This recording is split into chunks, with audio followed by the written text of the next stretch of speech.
करने को लेकर। इसी बीच में आप चलिए आपको सीधा लिए चलते हैं रवि बिश्नोई, मेरे सहयोगी जुड़े हुए हैं बीकानेर से।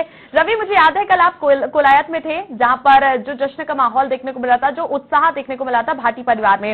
लेकिन अभी फिलहाल बात करते हैं नॉमिनेशन को लेकर, क्या कुछ आंकड़े कहते हैं बीकानेर की जनता के। इसके अलावा जो उत्साह देखा गया था, शक्ति प्रदर्शन पे बात करेंगे। उसके अलावा सबसे पहले बात करते हैं कि कितने फीसदी बढ़ोतरी हुई है इस बार नामांकन पर्चों में, या फिर जो बढ़त की बजाय यहाँ पर घटते हुए दिखाई दिए आंकड़े।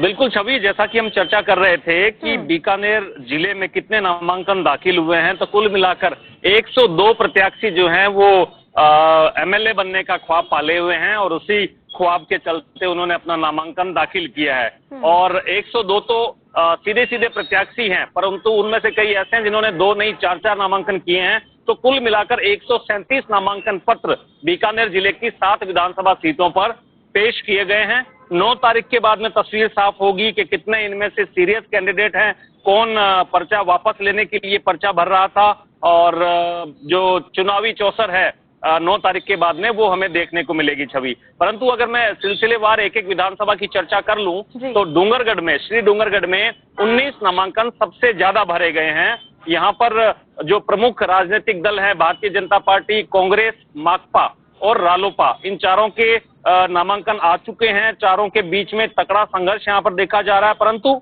निर्दलीय कहीं न कहीं जो है वो भी यहाँ खेल बिगाड़ने का प्रयास कर रहे हैं।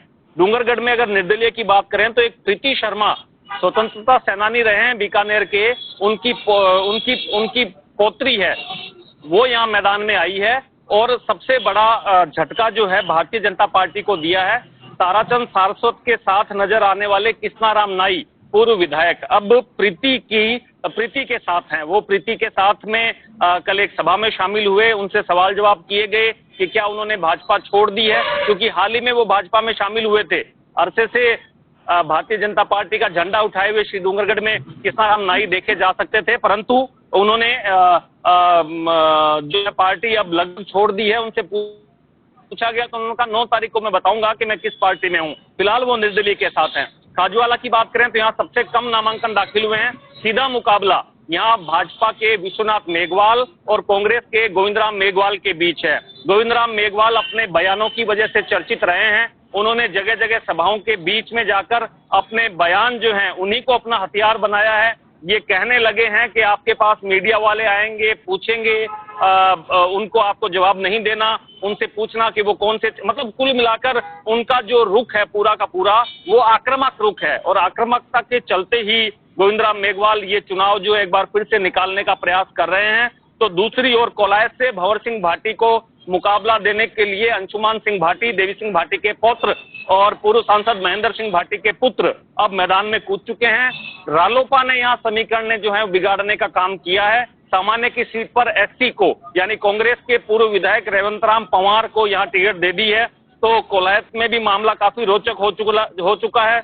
लूनकरणसर में कांग्रेस को मुंह की खानी पड़ रही है, क्योंकि कांग्रेस ने जिस व्यक्ति को टिकट दी है, युवा चेहरे को, पीसीसी के महासचिव हैं, प्रदेश एआईसीसी में भी अच्छे पदाधिकारी रहे हैं, डॉक्टर राजेंद्र मूंड, उन्हीं का अब मुकाबला करने के लिए पूर्व गृह राज्य मंत्री अशोक गहलोत के खासम खास सिपह सलार वीरेंद्र चौधरी ने मोर्चा खोल दिया है। वीरेंद्र बेनीवाल ने कल निर्दलीय के रूप में नामांकन दाखिल कर दिया है।